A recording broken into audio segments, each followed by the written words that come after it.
Hey guys, welcome back to another episode. So today I want to talk about quite a sensitive topic as well. So last time I posted a video about passport bros. Why they're black people? Who are they? What do they try to do? And one girl actually in the comments, I said this passport bros. These passport bros, they're just sex tourists, right? They're going to places like Philippines, like Thailand, Colombia, places where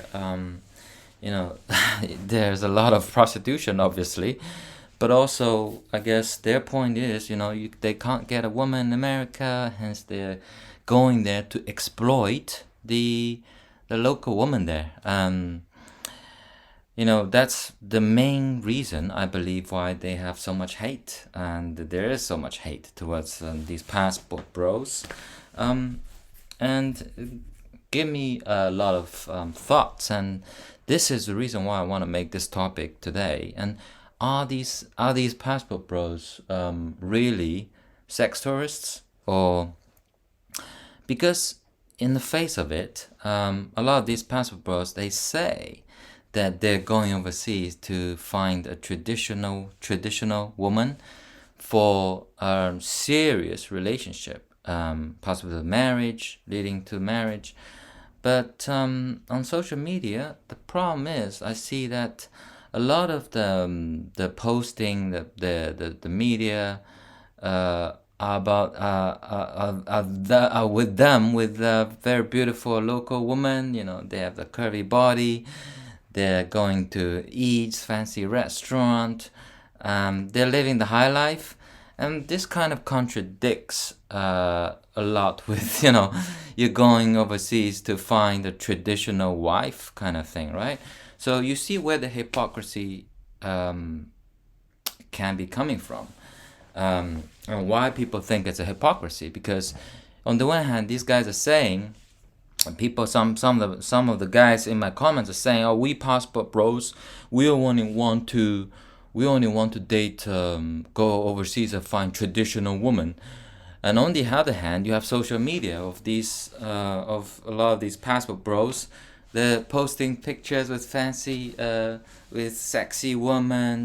They're showing their asses. They're dressed up in a sexy way. It's very contradictory to what the reality, what they're saying, right? So that's why I actually think that they get a lot of hate. So, I mean, I don't doubt that there are passport bros that do go overseas to find traditional wives, traditional women in Eastern Europe, in Asia, in Latin America. But there's also a lot of people going there just because it's easier to date the local woman, easier to hook up, right? If you look at a lot of the YouTubers, passport bros, one day they're in Africa, staying a couple of months. One day they're in Bangkok, staying a couple of months dating Thai woman. The other couple of months, after a couple of months, they're in Philippines dating Filipino woman. And then after a couple of months, they're in Colombia dating Colombian woman. It's like, of course, people are gonna question what's your motivation, obviously, and that's where the criticism of passport bros is coming from, right? Sex tourism, and is it really sex tourism? Maybe. I just want to point that out, the where people think the hypocrisy is coming from, right? Um, uh, Also, if you look at kind of the statistics, right? The I'm just let's just say China, right? For example, I can actually count on how many foreign passport these new generation passport bros are going, like actually dating traditional Chinese women. Almost none of them, right? Because why? Because you see, Chinese girls, they these days are very smart now. They know, like, because what it happened was that you had like a lot of white English teachers going to China, you know, under the pretense they're teaching English, but obviously everybody knows what's going on. They're there to get easy Chinese woman, right? Everybody knows that. It's just this happened what 20, 30 years ago. So a lot of new dudes. I'm not saying everybody, but a lot of new dudes. These new passport bros are just doing exactly the same thing. I mean, but the Chinese girls these days are very smart. They know like if who's gonna stick around, who's not gonna stick around, right? And I mean, as I said in my last video, I have no problem if the girls like happy to hook up or as long as you make it clear you don't string the girl along. And a lot of these dudes, the problem is that a lot of these dudes they come in, they stay a couple months, the girl get attached, and they string these girls along, and at the end of the day, they had to leave. They decide to leave after 2 years, after a year or two. Chinese girls these days are smart as well. If you don't work for like what they actually want in China is some guy can be older, but some guy who actually works in a multinational company in one of the big cities in China. They're there with a stable job, right?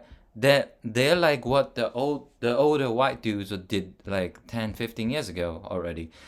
That they actually, a lot of white guys went to China, married local Chinese woman because it was, they settled their life there. They've been, a lot of white guys, they've been in Hong Kong 10, 15 years, some of them 40 years, yeah. And of course they settled down there. They got their permanent residence. Some of them Hong Kong citizens even, right?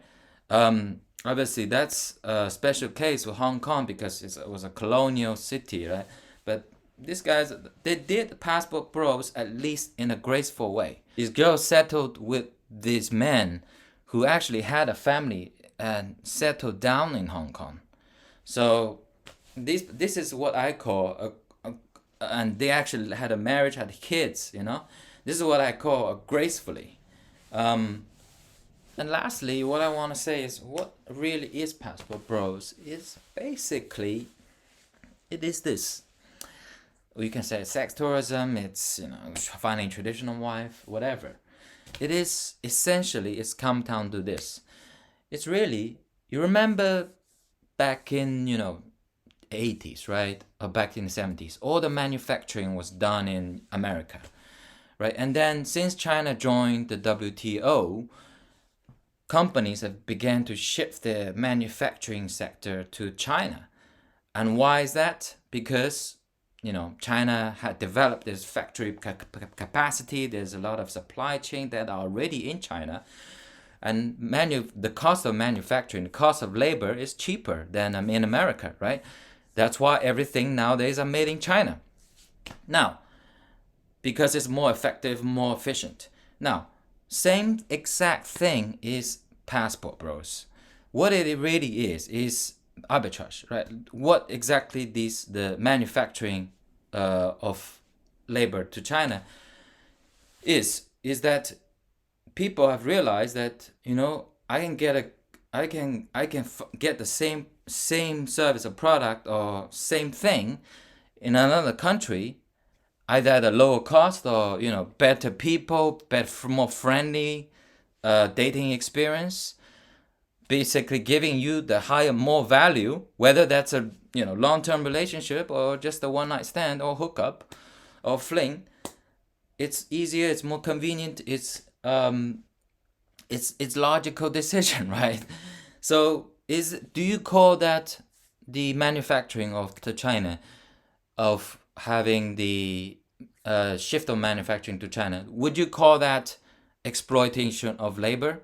Some people would say, for sure, that is, you're exploiting these Chinese workers. You're paying them what, $500 a month rather than paying $2,000 a month in America, right? That's exploitation of labor. But on the other hand, some people can say, no, it's not the exploitation of labor. Because the cost of living in China are cheaper, and if these American companies they didn't go to China, these people would be out of a job. The companies going to China are actually providing the manufacturing job opportunities to these local Chinese workers, And if these American companies were not there, then these people would probably, be on a farm or somewhere. And it raised their standard of living, and as a consequence, also these companies, they pay tax to the Chinese government. The government had more funding to develop its local economy, and as a result, China had developed much more rapidly. So that's not exploitation of labor.